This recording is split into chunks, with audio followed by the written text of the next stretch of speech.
Listo, ya se están conectando. Muchísimas gracias a las personas que se están conectando. Vamos a esperar un, un poquito de tiempo para que las personas no se pierdan. Hoy tenemos a una invitada muy especial con un tema importante y que también ya lo habían estado solicitando bastantes veces en sus comentarios, tanto de talleres como aquí mismo en la página. Hola Pilar, un saludo. Lourdes, mucho gusto que estén aquí con nosotros. Recuerden que aquí en el chat pueden ir haciendo sus preguntas, sus comentarios, saluditos. Sí, desde dónde me están viendo, sí, desde dónde se están conectando. Hola, Donato, buenas noches. Creo que sí, aquí vamos a estar compartiendo. Guadalupe, hola, mucho gusto, qué bueno que estás aquí. Pedro, gracias por estar aquí desde Culiacán. María, un gusto también para ti, claro que sí, estos temas son para ustedes. Les agradezco infinitamente que se conecten. Donato desde Puebla. Diana, hola, Ciudad de México, muchas gracias por estar aquí. Les comentaba que hoy tenemos una invitada especial. Vamos a estar hablando de el acoso escolar, pero desde una perspectiva que muchos o pocas veces le damos la importancia, ¿no? Y es que siempre les he dicho que para que nosotros podamos erradicar un problema hay que ir desde la raíz, ¿no? Y a veces la raíz no son las víctimas. La raíz de muchos de estos problemas son los agresores. No hay que ver la génesis del comportamiento para poder nosotros erradicar ciertas conductas como profesionistas y sobre todo como papás y como maestros, como docentes, como personas que estamos en primer contacto con el niño. Así que de eso vamos a estar hablando hoy en día con nuestra invitada especial. Les recuerdo seguirnos en redes sociales. Sí, síganme en mis redes sociales. Me encuentran como psicóloga Ceci de León, tanto en Instagram como en Facebook. Les invito a que aquí me compartan. Aquí en la parte de abajo viene lo que es una flechita de compartir en Facebook. Por favor, ustedes compartan este live o este video si estás viendo la retransmisión, porque es un tema que debería de llegar a todo mundo, ¿no? Estos temas que he traído últimamente, ahorita vamos con el quinto episodio, o sea, el quinto live, donde tanto solamente yo les he expuesto como he estado trabajando con invitados y vienen más invitados desde otra perspectiva, así que hay que llegar a más personas porque son problemáticas que nos compete a cada uno de nosotros estar trabajando. Así que yo los invito a que compartan ahorita mismo en los grupos en los cuales ustedes están para poder llegar a más personas. Es muy importante que la información referente al maltrato y al abuso sea más visible. Últimamente me he topado con otras cuentas, me he topado con otras personas que están trabajando de manera directa con víctimas de abuso o que están trabajando el tema y están siendo censuradas, están siendo bajados videos, bajados fotografías. Tal vez es un tema muy delicado en el cual algunas personas encuentran como que exponer mucho el tema no debería de ser. Pero algo que debo de entender y que tal vez ustedes también deberían o debemos de entender es que es un tema que no debemos de poner censura, ¿sí? Muchos de ustedes no han trabajado con víctimas. Tal vez dicen, bueno, es que yo trabajo con niños que reciben abuso en su casa y no es minimizar el problema, pero hay muchos niños que realmente la están pasando mal, están siendo maltratados de manera negligente, de manera dolorosa, tortura, están siendo explotados sexualmente, explotados laboralmente. Está el turismo infantil, donde llegan miles de pedófilos de todo el mundo, no nada más aquí en México, sino Latinoamérica es uno de los primeros lugares en esto. Están siendo explotados en el narcotráfico a través de mulas, y ese mundo es el que se desconoce, y cuando ese mundo se expone, la gente se espanta, la gente no quiere oír esa realidad, porque cada uno de nosotros vivimos en una realidad muy diferente a la de esos niños. Yo puedo decir que ese mundo yo no lo conozco de manera directa, jamás en mi vida he pasado por algo como ellos lo han pasado, pero sí he tenido contacto directo con esos niños, con esas víctimas, y solo sé que nosotros teniendo el contacto directo es donde podemos hacer esa empatía para trabajar con ellos. Sin empatía no vamos a poder trabajar, ¿sí? No es lo mismo empatía que simpatía, así que hay que tener muy en cuenta estos. Un saludo, Elisa. Adri, hola, muy buenas noches. Miriam, gracias por estar aquí. Nadia, gracias desde Iguala, Guerrero. Angie, hola desde Celaya. Muy buenas noches a cada una de las personas que ya se están conectando. Vamos a dar inicio con este directo. La invitada del día de hoy es la maestra Marcela Martínez Manso. Ella está encargada del área de atención a usuarios de la unidad de atención al maltrato y al abuso sexual infantil. Ella también ya está en la brecha trabajando estos asuntos. Sí, ella es licenciada en psicología, tiene la especialidad en la terapia familiar, maestría en ciencias de la educación, tiene un diplomado en tanatología, un diplomado en terapia familiar y un diplomado en problemas del aprendizaje, y también es psicóloga familiar. Así que, ¿quién mejor para hablar de este tema que la maestra Marcela? Un gusto tenerte aquí, Marcela. Muchísimas gracias, Ceci. La verdad es que Gracias a ti. tengo algún tiempo queriendo trabajar contigo, ¿no? Conectarte y sobre todo con el público que manejas, que la verdad es que es un tema que nuevamente nos compete a todos, ¿no? No solamente a las áreas encargadas de lo que es la atención al maltrato y abuso sexual infantil, sino también, por supuesto, a todo lo que tiene que ver con la sociedad, padres de familia, alumnos, ¿no? Y docentes, directivos, y precisamente hoy vamos a hablar de este tema que es acoso escolar y todo lo que tiene que ver con quién genera el acoso escolar, a veces quién permite el acoso escolar, cómo lo podemos trabajar, cómo lo podemos manejar y por supuesto qué le corresponde a cada una de las áreas, ¿no? Muchísimas gracias por la invitación.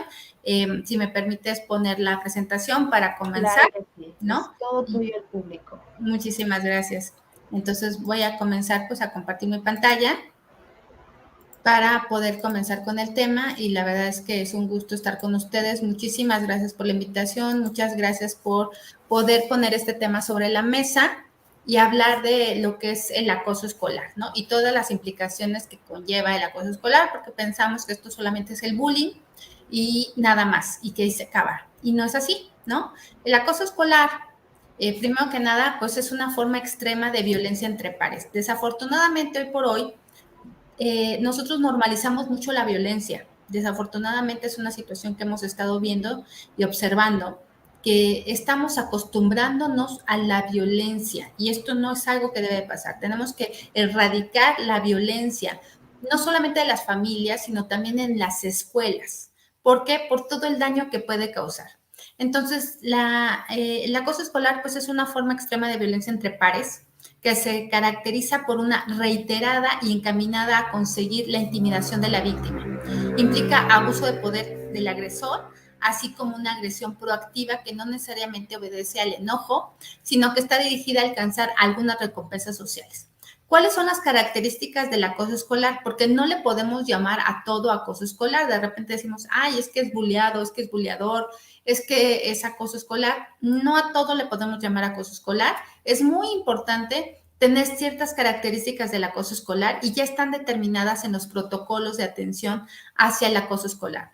¿Cuáles son las características? Pues primero que haya una intención, que tenga una intencionalidad, que esté dirigida a intimidar, a someter, a controlar a la persona, a explotarla, a excluir daño o a obtener un reconocimiento social. ¿Quién lo va a obtener? Por supuesto, la persona que está siendo el buleador, ¿no? Que tenga una direccionalidad. La agresión es selectiva, está dirigida hacia cualquier compañero de la comunidad educativa y obviamente es seleccionada porque va dirigida a ciertas personas en específico, ¿no? Y nuevamente, el acoso escolar es entre pares. No estamos hablando de un acoso escolar entre profesor y alumno. A eso no se le llama acoso escolar, a eso se le llama maltrato escolar, de acuerdo a los protocolos de las autoridades educativas. Entonces, el acoso escolar tiene que ver con pares, con niños que tienen la misma edad o que están casi en los mismos grados escolares. Entonces, es que hay una dirección porque hay una agresión selectiva hacia ciertos niños con cierto tipo de características de carácter y de personalidad. Que hay una frecuencia porque hay una conducta persistente que se repite durante días, semanas o años. Ojalá los niños tuvieran estas habilidades de poder decir qué es lo que está pasando, pero muchos papás notan síntomas. Sin embargo, los niños no son capaces de expresar o de decir qué es lo que está pasando. Y esto puede ser que haya pasado durante días, durante semanas o durante años, ¿eh? O sea, es una cuestión que también desafortunadamente llega a verse durante mucho tiempo y a veces los niños no son capaces de hablarla. Hay una desigualdad de poder, pero no porque sea el niño 10 o 20 años mayor que el otro niño, no, sino porque hay un desequilibrio de fuerza o de poder real o percibida entre el agresor y la víctima, lo que provoca en la víctima un estado de indefensión.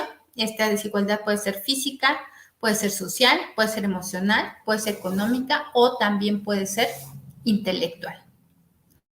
Esto es lo que vemos, ¿no? Generalmente un niño acosado por otros niños, yo sé que el término que más conocemos es bullying, pero también hay que acostumbrarnos a llamarlo con su nombre, que actualmente ya está definido, que es acoso escolar.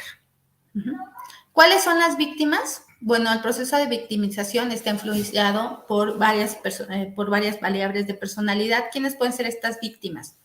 Pueden ser niños que no tengan habilidades para afrontamiento del estrés, que tengan una baja percepción de autoeficacia personal, que tengan una baja autoestima y que les cueste trabajo la interpretación de ciertas claves sociales, ¿no? Entonces, hay ciertas variables de personalidad que pueden estar presentes en las víctimas. Pensamos que no, pero sí. Nuevamente, hay muchos niños que tienen una muy baja tolerancia a la frustración, que no tienen estas habilidades para afrontar las situaciones de estrés, que se perciben con baja autoestima y, por supuesto, con baja autoeficacia personal para resolución de conflictos y que no interpretan bien las claves sociales. Las claves sociales son como los signos, la manera en cómo tiene un grupo de comunicarse y de decir que algo está bien o que algo está mal. Cuando entramos en un grupo, cuando trabajamos en un grupo, cuando somos parte de un grupo, sabemos que hay estas claves que nos dicen si el grupo está bien, si el grupo está mal, si el grupo está dividido, si el grupo es competitivo. Entonces, identificar esas claves sociales es lo que nos va a permitir también no ser víctimas en algún momento dado del acoso escolar. Y esto tiene que ver con habilidades que los niños tengan y que los papás estén fomentando y ayudando a tener en sus hijos y que no las dejemos pasar por alto, porque de repente se nos hace fácil que los niños sean tranquilos, demasiado tranquilos, que no nos den ninguna lata, que no nos digan nada, y no nos damos cuenta si tienen estas habilidades necesarias precisamente para no ser víctimas. Y de repente cuando hay niños que dicen que están siendo bulleados o acosados por otros compañeros, pues también a los papás se les hace muy fácil decir, pues pégale, pues dale un golpe, ¿no? Pues enséñale quién es el que manda, y tampoco eso va a resolver los problemas, porque finalmente violencia con violencia no vamos a solucionar la situación, ¿no? No es ojo por ojo, es finalmente encontrar que los niños tengan estas habilidades para solucionar los conflictos y muchas veces, bueno, cuando sea necesario, que los papás también se hagan presentes, que los papás también acompañen y que los papás fortalezcan estas habilidades en los niños que tienen que ver con el estrés, con la autoeficacia, con la autoestima y con la interpretación de lo que el niño percibe a su alrededor. Nuevamente es un acompañamiento que se tiene que dar. De repente hay papás que me dicen es que no tengo tiempo, es que él tiene que enfrentarse a esas cosas. Sí, definitivamente también estoy de acuerdo con ellos, tienen que enfrentarse a este tipo de situaciones, pero también hay tiempos en donde tenemos que acompañarlos y tiempos en que ya los podemos dejar solos cuando vemos que ya cuentan con estas habilidades. Los tipos de víctimas se pueden percibir a sí mismos como víctimas, pero no lo son para el grupo de iguales. A veces puede tener una situación como de paranoia, de pensar que todo el mundo está en su contra. Pueden ser víctimas que no se perciben como víctimas, pero igual lo son para el grupo, que van a negar esta situación, que van a decir, no es cierto, son medio pesados, pero no soy víctima, ¿no? O sea, es que ellos se llevan pesado y pues así se llevan ellos y así son conmigo, pero no pasa nada, ¿no? Entonces, muchas veces pueden ser estos tipos de víctimas, la paranoica, que siente que todo el mundo está en su contra, la que niega el problema, la que no se da cuenta que realmente sí está siendo bulleado, que realmente sí está teniendo una cuestión de abuso de acoso escolar y obviamente que pueden negar este tipo de situación. Y las que se perciben como víctimas y también son víctimas, son vistas como víctimas por el grupo de iguales. Entonces, sí, también hay niños que son, digamos que voluntarios, se ven como víctimas, les gusta ser víctimas, acusan a todo el mundo de que son acosados, de que son buleados y continuamente tienen este personaje que lo van llevando a lo largo de toda la vida, ¿no? Y que también lo vemos a veces en adultos donde también representan este papel de víctimas. ¿Quiénes realizan estas actividades? ¿Quiénes son los que generan el acoso escolar? ¿Quiénes son, digamos, los victimarios o los buleadores? Bueno, se identifican dos perfiles de personas generadoras del acoso escolar. Tampoco se les puede llamar como tal, ya tal cual victimarios, porque finalmente estamos hablando de niños y al hablar de niños no los queremos etiquetar y por la Ley General de Derechos de los Niños, Niñas y Adolescentes, que también debemos de conocer nosotros muy bien, es importante no dar etiquetas a los niños porque pueden generarles, pues, obviamente una cuestión de discriminación y es lo que menos queremos. Entonces, vamos a decir que hay perfiles de personas que pueden generar el acoso escolar, ¿no? Uno, que puede ser aquellos cuyo deseo es obtener una alta consideración dentro del grupo y en la misma línea persiguen metas como ser respetados y admirados por sus compañeros, debido a que se les puede considerar como populares y estas conductas afianzan el prestigio e incluso llegan a aumentarlo con el paso del tiempo. Entonces se convierte básicamente en una situación de que genera para ellos una alta consideración frente al grupo y obviamente un prestigio. Eso es lo que puede hacer que alguno de los perfiles tengan como generador del acoso escolar y se puede presentar esto. El otro, que puede ser el perfil donde se utiliza la agresión como forma de deliberar, buscar someter, explotar y causar daño, minimizando los sentimientos de culpa o de arrepentimiento por los efectos de estas conductas sobre otras personas. Hay mucha gente que bulea y no se da cuenta que lo está haciendo. Entonces, muchas veces buscan someter, explotar y causar daño, pero minimizan estos sentimientos de culpa. No hay empatía, por supuesto, ¿no? Y se hacen presentes emociones como la indiferencia y el orgullo, denominados como emociones de desconexión moral. Esto de acuerdo a estos dos autores, Brigitte y Gentan, del 2010, dicen que las personas que pueden generar el acoso escolar tienen una desconexión moral. Y eso lo podemos ver hoy mucho con los niños que saben que no pueden generar esta empatía, que pueden sentir que realmente no les importa lo que sienten los demás.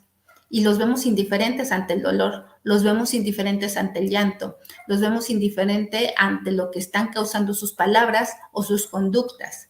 Entonces hay una cierta desconexión moral y que obviamente les puede faltar totalmente empatía con las otras personas y nuevamente minimizan cualquier sentimiento de culpa o de arrepentimiento. Y no solamente vemos estas conductas en la escuela, podemos ver este tipo de conductas también en casa, con algunas de las personas con las que conviven, como pueden ser los abuelos, como pueden ser los padres, los tutores y por supuesto los maestros. Entonces, cuando vemos esta parte de desconexión moral, es algo que nos debe llamar la atención, porque podría ser un niño que vaya desarrollando y este tipo de perfil y que pueda generar el acoso escolar. Entonces, pueden ser estos dos perfiles los que puedan generar el acoso escolar. ¿De qué tipos hay acoso escolar? Bueno, los que conocemos es el acoso escolar físico.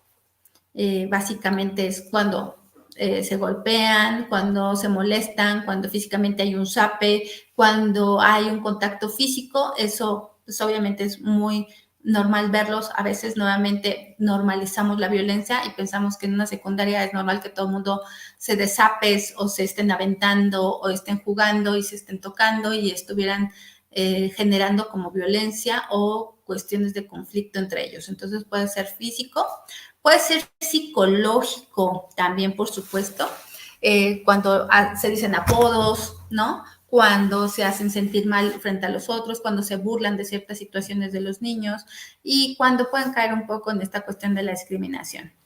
También puede haber un acoso escolar de índole sexual, esas las vamos a ir como explicando y determinando un poquito más porque tiene que ver de índole sexual y qué tipo de índole sexual existen. Y el ciberacoso, que hoy por hoy es muy común. ¿no? Las ciberamenazas y los packs. Entonces, esto también tiene que ver con acoso escolar. Eso del ciberacoso hoy por hoy, creo que también tenemos que prepararnos más como profesionistas y estar muy atento a todo lo que tiene que ver con el ciberacoso. A partir de la pandemia recibimos muchas quejas que tienen que ver con ciberacoso. Ya no iban los niños a la escuela, ya no estaban presentes, ya no había este contacto físico, ya había tampoco a veces este contacto tal cual psicológico, pero sí había el ciberacoso, sí se amenazaban unos a otros por medio de todo tipo de redes sociales, ¿no? Y bueno, esta cuestión también de hackear cuentas, esta cuestión también de hacerse pasar por otras personas. Finalmente, todo esto tiene que ver con ciberacoso. Hay actualmente, creo que todos como profesionistas debemos reconocer que hay una ciberpolicía actualmente que está trabajando mucho, que nos da capacitación, que nos brinda espacios para que nosotros aprendamos también cómo levantar denuncias o quejas cuando se presentan este tipo de situaciones. Cuando hay un ciberacoso y de repente pues los jóvenes borran todas las llamadas, los jóvenes borran todo lo que hay y buscan que no haya evidencia de ningún tipo de situación, bueno, pues afortunadamente lo que es la ciberpolicía lo que hace pues es rescatar todo eso porque al final de cuentas, aunque sea borrado dentro del dispositivo, queda guardado en la megadata, ¿no? O sea, finalmente hay manera de recuperar toda esa información y de saber precisamente, saber exactamente quién está acosando a quién y cómo se está presentando este ciberacoso, cómo se van a dar estas ciberamenazas. Y siempre hay manera de recuperar toda la información cuando muchas veces la creemos perdida. De repente dicen, bueno, es que ya borré todo y finalmente creemos que ya hay manera de recuperarla. La verdad es que esta policía se ha dedicado a recuperar toda la información de tal manera que podamos recuperar todo lo que en algún momento pueda ser evidencia para denunciar alguna cuestión de acoso, tanto de maltrato escolar y también de abuso sexual infantil que se puede presentar dentro de lo que es la escuela. La información a considerar para la identificación de un acoso de índole sexual, ¿no? A veces dentro del contexto educativo se presentan diversas conductas también de índole sexual entre pares y no todas corresponden a acoso escolar de índole sexual, ¿no? Vamos a identificar cuáles sí corresponden, en esencial primero a atender la información en cuanto a este documento sobre las características, tipos de agresores, de víctimas y formas en las que se presentan. Es importante entender que una agresión sexual entre pares puede ser considerada acoso escolar, aunque se presente en una sola ocasión, siempre y cuando corresponda a la evaluación del mismo fenómeno, es decir, previo a la agresión de tipo sexual y anteceda a un acoso escolar físico o psicológico. Entonces, no a todo le vamos a llamar acoso escolar de índole sexual. Hay cosas muy específicas que tienen que ver con acoso escolar de índole sexual y las vamos a ir revisando y obviamente las vamos a ir mencionando, ¿no? Hay conductas sexuales que pueden ser saludables y otras que pueden ser problemáticas. Dentro de las saludables podemos encontrar juegos sexuales que son normales entre niños a ciertas edades y puede haber conductas de interés esperadas de acuerdo a la etapa de desarrollo de cada niño. Nosotros debemos también como profesionistas saber que hay cuestiones de sexualidad dentro del desarrollo de un niño que son hasta cierto punto normales de autoexploración, de conocimiento, de reconocimiento y que se llegan a presentar estos juegos sexuales en niños de preescolar, por ejemplo, y cuándo saber identificar que son saludables y cuándo saber que ya son problemáticas. Problemáticas porque pueden ser autocentradas, porque pueden ser interpersonales, pueden ser de tipo no abusivas, pueden ser abusivas y pueden ser acoso escolar de índole sexual. Ahorita vamos a ir revisando cada una de ellas precisamente para explicarlas y para que nos quede claro a qué le vamos a llamar acoso escolar de tipo y con índole sexual. Y nuevamente estamos hablando entre pares, entre chicos de la misma edad. No estamos hablando de directivos o de administrativos o de adultos con niños. Estamos hablando, siempre que hablemos de acoso escolar, estamos hablando básicamente de violencia entre pares. Estamos hablando de dificultades entre pares. Estamos hablando de lo que se presenta entre niños casi de la misma edad, ¿no? ¿Cuáles son las conductas sexuales saludables? Bueno, son las que tienen un interés esperado de acuerdo a la edad de desarrollo, son comportamientos esperados a la edad y que pueden favorecer el desarrollo de los niños, niñas y adolescentes. Una niña de preescolar puede comenzar a autoestimularse, pero al momento de identificarlo y generar estrategias de autocuidado en el aula y casa, dichas conductas disminuyen, ¿no? Por ejemplo, cuando a los niños les gusta columpiarse en la silla, sabemos que muchos niños pequeños lo hacen porque sienten placer en el columpio, sienten placer al columpiarse en la silla, en su sillita pequeña, y sabemos que si nosotros les llamamos la atención y les decimos que eso no es correcto y no lo hagan, esta conducta se va a disminuir y la niña sabe que no lo tiene que hacer o el niño sabe que no lo tiene que hacer.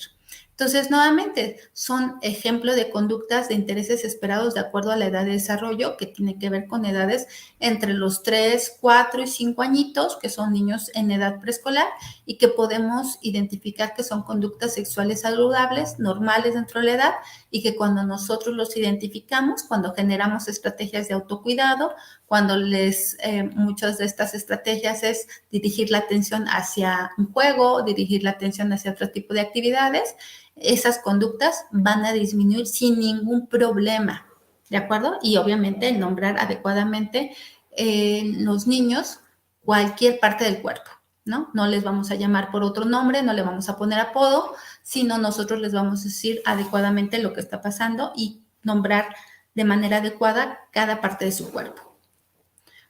Los juegos sexuales que se manifiestan en los niños puede ser de manera simbólica, autoerótica y que forman parte del desarrollo sexual del ser humano y que se pueden observar durante los 6 primeros años de vida, ¿no? Puede haber acuerdo, complicidad, autoerótico, puede ser reglas, puede haber nivel de representación simbólico y, por ejemplo, pueden ser todos estos juegos en niños y niñas en cuanto a la exploración sexual, cuando los niños juegan al papá y la mamá o a la enfermera, y que hay un reconocimiento de su cuerpo, ¿de acuerdo?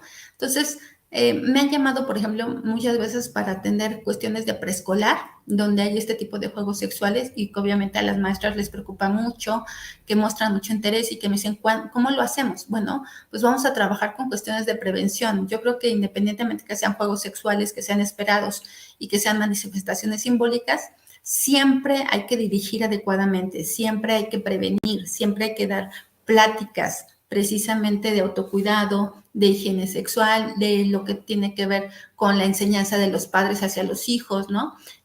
Esta parte de lo que es la sexualidad, pues no solamente le corresponde a la escuela, les corresponde también a los padres de la familia. Los padres de familia también tienen que tener la información suficiente para brindar información, por supuesto, de sexualidad a los niños de manera adecuada y también de acuerdo a su edad cronológica, ¿no? Vamos a manejar términos correctos a los niños de 3 años, 4 años, 5 años y que les permitan saber precisamente cómo identificar los aspectos de desarrollo de su propia sexualidad y que nos va a permitir que los niños vayan aprendiendo conforme lo que es adecuado, lo que es público y lo que es privado. Son actividades muy sencillas que realizamos con los niños para que descubran lo que es público, ¿no? Y lo que va a ser privado y que es parte de nuestro cuerpo y conocer adecuadamente cualquier parte de nuestro cuerpo. Las conductas sexuales problemáticas, bueno, son aquellas conductas no esperadas de acuerdo a la edad o que dificultan el desarrollo social, afectivo, psicosexual del niño y que pueden interferir en su proceso de aprendizaje y lo pueden situar en situaciones de riesgo. Tenemos muchos niños de preescolar que, por ejemplo, ya quieren tener novio o novia, ¿no? O que dicen, ya tengo 3 novias, ya tengo 4 novios. Y se la pasan dando besos a los compañeros, o a los niños o a las niñas. Y que obviamente sí pueden ser conductas que se pueden presentar, pero a veces no esperadas de acuerdo a su edad, que van a dificultar a veces este desarrollo social, afectivo, psicosexual y que interfieren en su proceso de aprendizaje, porque la niña o el niño está mucho más interesado en saber lo que dice su novio, su novia, en lo que hace su novio, su novia, ¿no? O en lo que está pasando con esa persona, con ese niño en ese momento, más que ponerse a hacer sus actividades de juego, a hacer sus actividades escolares y que nuevamente la pueden situar en situaciones de riesgo. Esto es lo que podría en algún momento ponerla en riesgo para cualquier situación de abuso sexual infantil que son de los temas que muchas veces se manejan en este contenido que nuestra psicóloga Ceci nos hace favor también de estar generando continuamente. Entonces, hay que identificar estas conductas sexuales problemáticas. Muchas veces es porque es lo que ven en casa, a veces es porque lo ven de una serie, a veces lo ven en algún programa, a veces no se cuidan los contenidos que los niños están viendo, ¿no? No se cuidan algunas conductas que dentro de la casa se están viendo, se están percibiendo entre padres. Finalmente, hay muchos padres que no cuidan el tener relaciones sexuales en frente de los hijos muy pequeños. Me ha pasado padres que tienen relaciones sexuales con sus bebés, con sus niños de 2, 3, 4 años y piensan que los niños están dormidos y que no van a enterarse de que ellos están teniendo relaciones sexuales, cuando los niños sí sienten, saben y saben perfectamente lo que está pasando y luego van y repiten o quieren repetir este tipo de conductas en la escuela. Entonces pueden ser conductas sexuales problemáticas y que obviamente los niños van a estar generando porque de algún lugar las están apropiando, las están imitando y las están viendo, y es importante identificarlas para poder atenderlas a tiempo y que no se consideren o no se vayan a situar en situaciones de riesgo para los menores. Las conductas sexuales problemáticas autocentradas, bueno, son conductas de tipo sexual que los alumnos en los que no involucra la participación de otro menor, pero que interfieren en el desarrollo del niño, niña o adolescente en la que se presenta. Puede interferir en su desarrollo y, bueno, solamente involucra al niño en específico, ¿no? Por ejemplo, una alumna de preescolar que se autoestimula de forma compulsiva, su conducta interfiere en su desarrollo social y en sus procesos de aprendizaje, pese a que se implementan estrategias pedagógicas, el alumno no modifica su conducta. Entonces, estamos hablando de muchos de niños de preescolar que se pueden autoestimular y lo hacen de manera compulsiva durante mucho tiempo, durante muchas horas, en cualquier lugar y que no cesan de hacerlo, pese a que se les haya llamado la atención. Y son conductas sexuales problemáticas autocentradas. Siempre hay que hacer una revisión con el pediatra, siempre hay que hacer una revisión con una atención psicológica y, por supuesto, verificar a qué se debe este tipo de conductas que el niño puede estar presentando, no solamente en casa, sino también en la escuela o en cualquier lugar en donde el niño tenga algún contacto o interactúe con otras personas, aunque nuevamente son autocentradas. Las no abusivas también entran dentro de las problemáticas, pero se les considera no abusivas porque son aquellas conductas donde se presentan entre menores, pero que no implica tal cual abuso, ¿no? Que digamos que son consensuadas y que no hay una desigualdad de poder y a veces no hay una intención de dañar. Esto de sin intención de dañar, pues se tiene que evaluar en cada caso, porque básicamente lo vas a sacar de los relatos de los niños. Nosotros lo que hacemos es pedir una relatoría, sacar la información del niño y identificar precisamente a qué se refiere sin intención de dañar, ¿no? Por ejemplo, 2 alumnos de tercero de primaria durante el receso en varias ocasiones han exhibido y tocado sus genitales y ellos lo ven como un juego. Y en secundaria, durante clase, 4 alumnos acuerdan masturbarse y posteriormente realizarse sexo oral, ¿no? Entonces, estos son consensuadas, no hay desigualdad de poder y no tienen ninguna intención de dañar a la otra persona o de dañarse a sí mismo. Entonces, les consideran no abusivas, pero aún así están dentro de las problemáticas. ¿Por qué? Porque hablamos que están consensuadas, que el niño está de acuerdo. Y nuevamente, no hay desigualdad de poder, porque pueden ser niños de la misma edad. No estamos hablando que hay una diferencia de edad importante, sino finalmente que no hay una desigualdad de poder en este tipo de conductas no abusivas. Las abusivas, que son las que más se presentan, pueden ser agresiones de tipo sexual, de contacto o de no contacto, entre pares, que se pueden presentar de forma direccionada o totalmente indiscriminada, siendo eventos únicos que no perduran en el tiempo.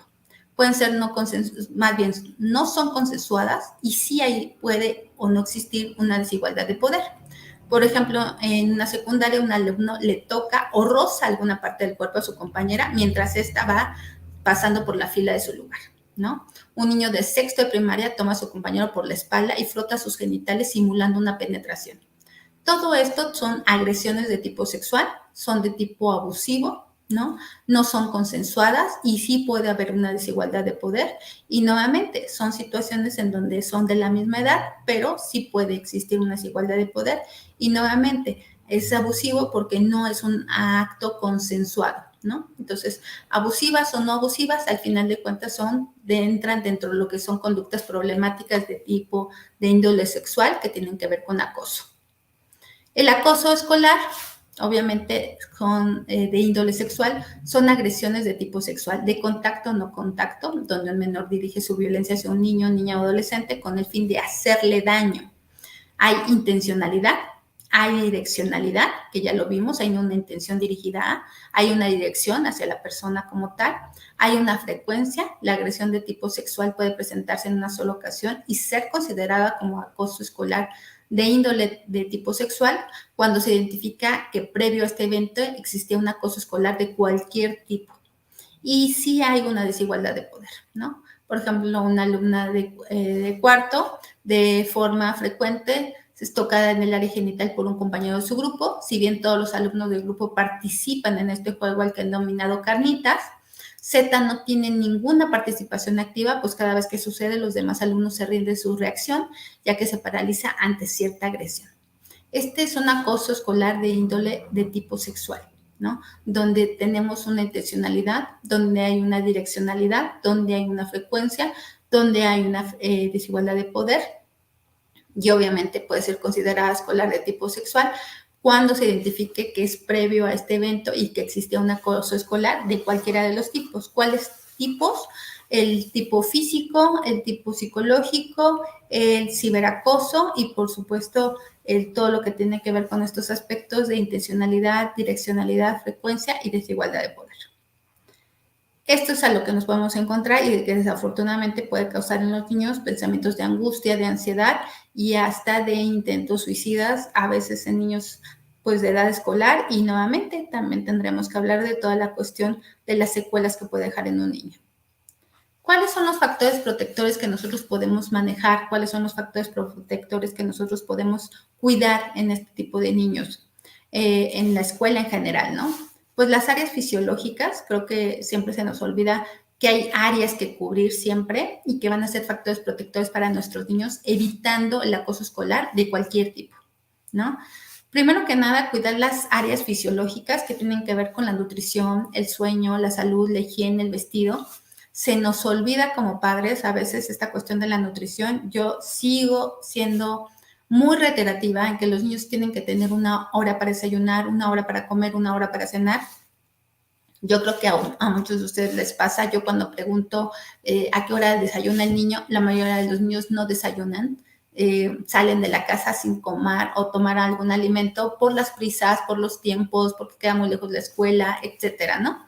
Y las áreas de nutrición están muy afectadas, entonces, y de sueño no se digan. Entonces, son niños que duermen muy tarde, de repente tengo niños durmiendo a las 10, 11, 12 de la noche, 1 de la mañana, y cuando les pregunto a los papás por qué, pues porque ellos quieren, ¿no? Porque los niños quieren, no hay reglas, no hay límites, no hay quien dirija, no hay quien ponga las reglas, entonces sí es bien importante que a veces no se cubren estas áreas, ¿no?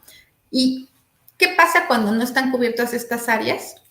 Definitivamente van a aparecer enfermedades, deficiencias de trastornos físicos, psicológicos, neurológicos, entre otros. Las áreas socioafectivas es presentar una estabilidad emocional, una interacción positiva en la familia, dar y recibir afecto, potenciar la autoestima, ser respetado y reconocido. ¿Qué pasa cuando esto no se cubre, cuando nuestros niños no tienen cubierta esta parte socioafectiva? Pues muchas veces va a haber conductas y comportamientos asociales, retraimiento y muchas veces introversión. Cuando no están cubiertas las áreas relacionales, que son la interacción con los padres, con los hermanos, con los amigos, con los docentes, con los vecinos, con los compañeros, pues muchas veces va a haber dificultad en las relaciones, en los procesos de sociabilización y a veces sentimientos de exclusión, se sienten excluidos de algunas cosas. Las necesidades de áreas socioeducativas, pues es la escolarización, la prevención del absentismo, del ausentismo, del fracaso escolar, la atención a la diversidad, la inclusión y la no discriminación. Cuando esto no es cubierto, pues hay fracaso escolar, inadaptación, hiperactividad, déficit de atención, dificultad en la proyección social, pobre desarrollo intelectual, entre muchas otras cosas. Cuando no está cubierto lo lúdico, lo recreativo, que es la necesidad de niños y niñas que jueguen, que tengan los medios para hacerlo con otras personas, porque hoy por hoy tenemos muchos niños sobresaturados de juguetes, ¿no? Están llenos de juguetes por todos lados, pero no juegan con ellos, no juegan con ellos. Hay niños que yo puedo ver cuartos llenos de juguetes y solamente juegan videojuego con el celular, ¿no? O con ciertas máquinas, específicamente solamente consolas de videojuegos, pero todos los demás 2.500 juguetes que tienen no juegan con ellos, porque nadie se siente a jugar con ellos, porque ya perdimos la costumbre de jugar un ajedrez, perdimos la costumbre de jugar unas damas chinas, perdimos la costumbre de jugar un turista, perdimos la costumbre, se nos hace, los papás llegamos muy cansados, ¿no? Y de repente es como, pues juega videojuego, ¿no? Mejor prefiero comprarte un videojuego que salir contigo a pasear en la bici, que salir contigo a patinar, que salir porque llego muy cansado. Hay lugares en donde seguramente ustedes saben que hay papás que se hacen 2 horas de camino del trabajo a su casa y de su casa al trabajo 3 horas de camino. Entonces, bueno, es impresionante que a veces llegan a tener 5 horas en el tráfico y llegan sumamente cansados. Entonces, por supuesto que no quieren jugar con sus hijos, ¿no? Y eso es una parte que todavía nos cuesta mucho trabajo. Estamos perdiendo esta capacidad de jugar con nuestros hijos, estamos perdiendo esta capacidad de relacionarnos con nuestros hijos y obviamente el efecto de no ser cubierto, pues van a hacer diferencias en el desarrollo relacional, físico, afectivo, psicológico y motor, entre otros. Las axiológicas, que es la adquisición de normas y hábitos, de respetar y de ser respetado, no saben la cantidad de niños que no saben decir gracias y no saben decir por favor. De repente yo veo a muchos niños que le dicen al papá, dame comer, dame cenar, llévame aquí, llévame allá. Ni siquiera hay un por favor, no hay un gracias, ¿no? Estamos perdiendo esta posibilidad de interactuar con normas y con hábitos, de respetar y de ser respetados, de ser solidarios, de tener comportamientos éticos. Y muchas veces el efecto de no ser cubiertas, pues va a ser la ausencia de estos valores positivos. Definitivamente la inadaptación, la irrespetuosidad, que cada vez hay más faltas de respeto entre padres e hijos, entre alumnos y maestros, ¿no? Cada vez vemos más videos donde el maestro es sumamente respetuoso con los alumnos, pero los alumnos también lo son con el maestro. Hay una falta de dirección y, por supuesto, de referentes en cuanto a la formación de valores y de ética. ¿Qué nos toca? ¿Cuál es la responsabilidad de cada uno de nosotros? Siempre hay una corresponsabilidad, ¿no? La responsabilidad de madres, padres y tutores, pues observar y estar alerta de cualquier cambio de conducta, ¿no? Dentro y fuera de la aula. Informar a las autoridades inmediatas cualquier hallazgo o indicador asociado a la posibilidad, a lo mejor, de cualquier acoso o abuso sexual infantil. Acudir a las escuelas en caso de observar alguna conducta anómala en los menores de edad. Siempre que yo veo que mi hijo no está durmiendo bien, que está teniendo pesadillas, que se está haciendo del baño, que no está desayunando bien, que no está dejando de comer, que lo veo ojeroso, tengo que tener esta responsabilidad. Es mi responsabilidad cuidar todos los dispositivos electrónicos a los que él tiene contacto, checar la computadora, checar su celular. Hay muchos papás que me decían, es que yo no puedo checar su celular, Marcela, porque creo que le estoy faltando a su privacidad.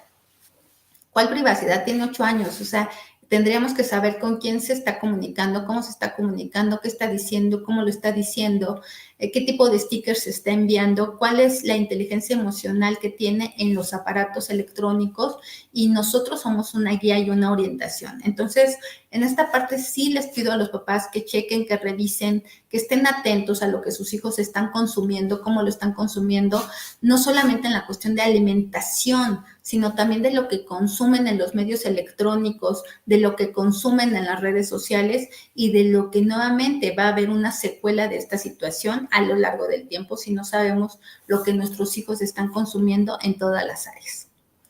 La responsabilidad del docente, bueno, pues contar con formación en derechos humanos para trabajar con planes, con programas de estudios enfocados a estos derechos, favorecer los aprendizajes relacionados, por supuesto, con valores, con actitudes.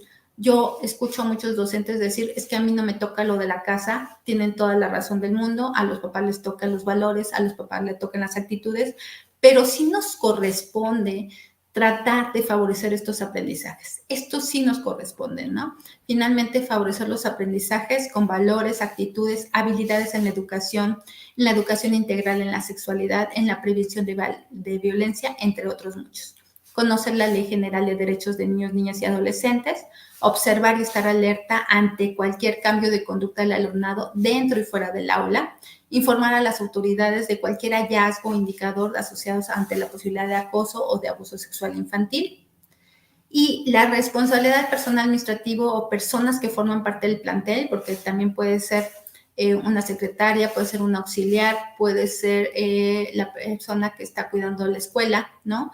Puede ser cualquier persona que tenga contacto con la escuela, proveedores, ¿no? Finalmente, todas las personas que forman parte del plantel, pues aplicar durante la jornada escolar las acciones que señalan en el documento, informar a la autoridad cualquier hallazgo o indicador de los asociados a la posibilidad de acoso o abuso sexual infantil, documentarlos, reportar a la autoridad cualquier situación de riesgo para niños, niñas y adolescentes que se observen en las áreas de servicio, como patios e instalaciones del plantel, porque hay escuelas muy, muy grandes y pues obviamente todos tenemos puntos ciegos, ¿no? Hay puntos ciegos a veces en algunas escuelas, entonces siempre hay que estar como muy al pendiente. Y bueno, la responsabilidad directiva yo sé que es mucho más amplia, ¿no? Siempre es dar a conocer a la comunidad educativa todos los documentos normativos. La organización escolar expedida por, obviamente, la Secretaría de Educación Pública, las autoridades educativas locales, verificar durante las jornadas escolares que se apliquen las acciones que se señalan en todos los documentos e informar a las autoridades inmediatas cualquier hallazgo, ¿no? Con los indicadores de la posibilidad de acoso o abuso sexual infantil y documentarlo. Generar las condiciones para ellos mismos, los docentes y todo el personal del plantel educativo que se forme, que se actualice continuamente en materia de derechos humanos, conocer la Ley General de Derechos de Niños, Niñas y Adolescentes y establecer los espacios, por supuesto, de colegiados y consejos técnicos escolares con las estrategias de revisión de acciones, de prevención, ¿no? De acoso, de abuso sexual infantil y documentar todas las actuaciones relacionadas con las áreas de prevención. Ojalá y trabajemos mucho más en la prevención que en la corrección, porque a veces creo que como profesionistas, psicólogos, pedagogos, docentes, tendremos que trabajar mucho más en el área de prevención que en la correctiva, pero desafortunadamente, pues no, nos toca más trabajar en la parte de tratamiento y correctivos, más que en las áreas preventivas.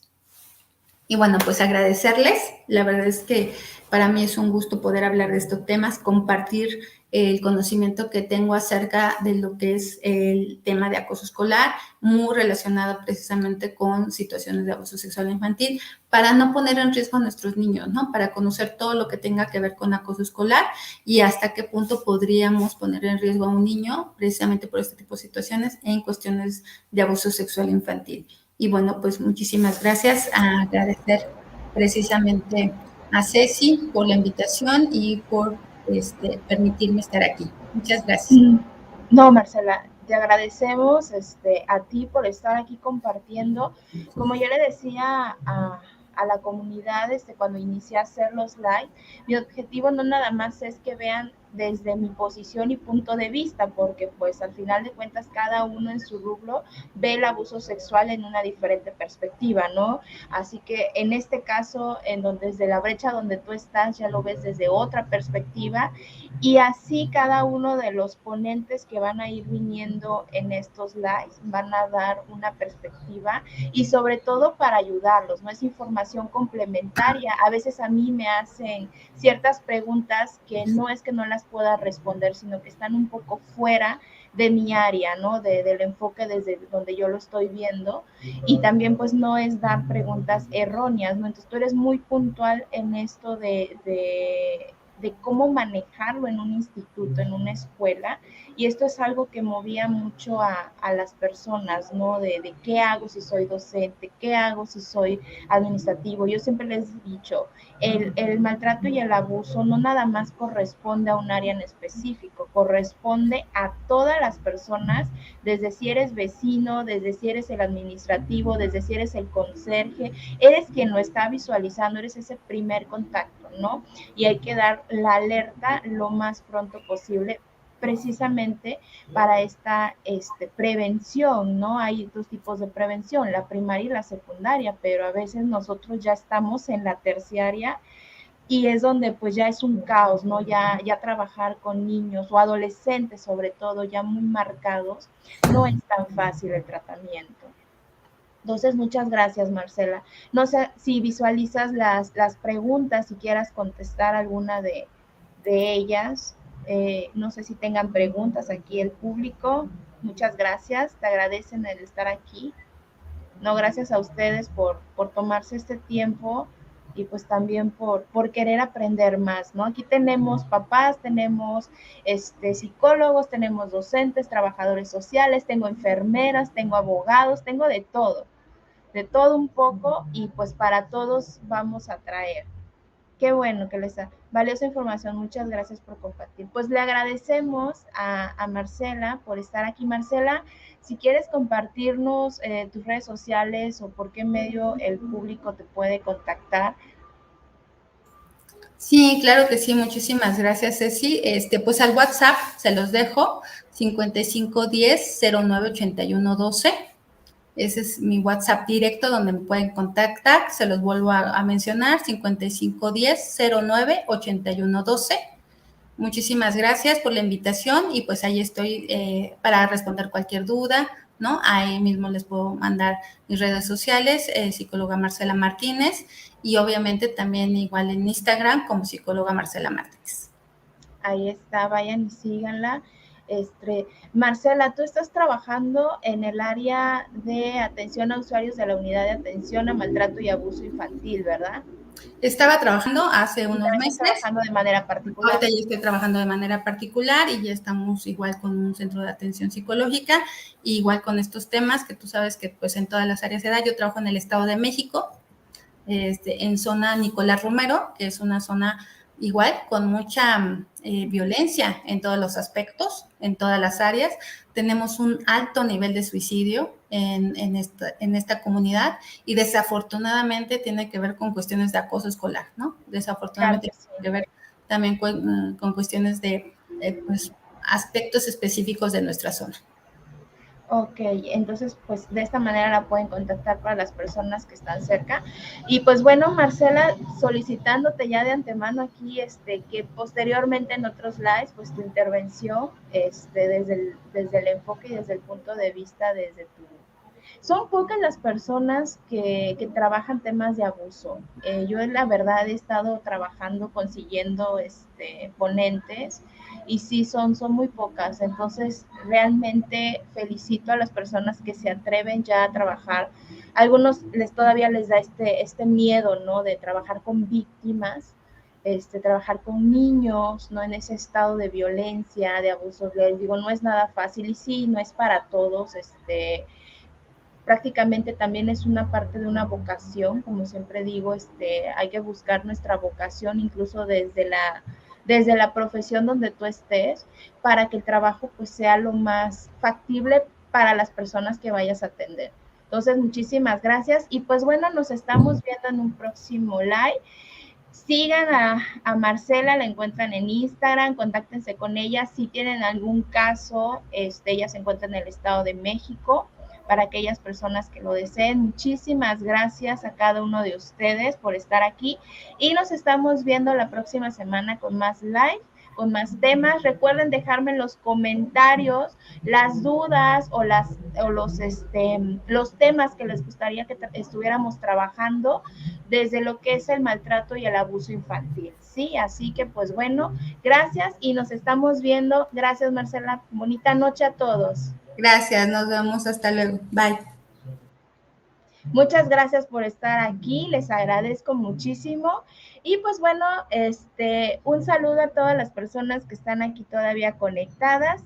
Ya saben, ya la maestra Marcela les acaba de dejar su número. El video será subido al canal. El video estará en vivo, estará transmitiéndose en mi página. Ahorita estoy transmitiendo en mi página personal de Facebook y en la página de YouTube ICADI. Así que ahí se va a quedar. Los videos en vivo se quedan, son para ustedes. Esta información es para ustedes, es para que la compartan, para si no la pudieron ver, si no pudieron escucharlo de manera detallada, lo repiten. Esto es para ustedes. Este espacio es para ustedes. Por eso les digo aquí, déjenme sus dudas.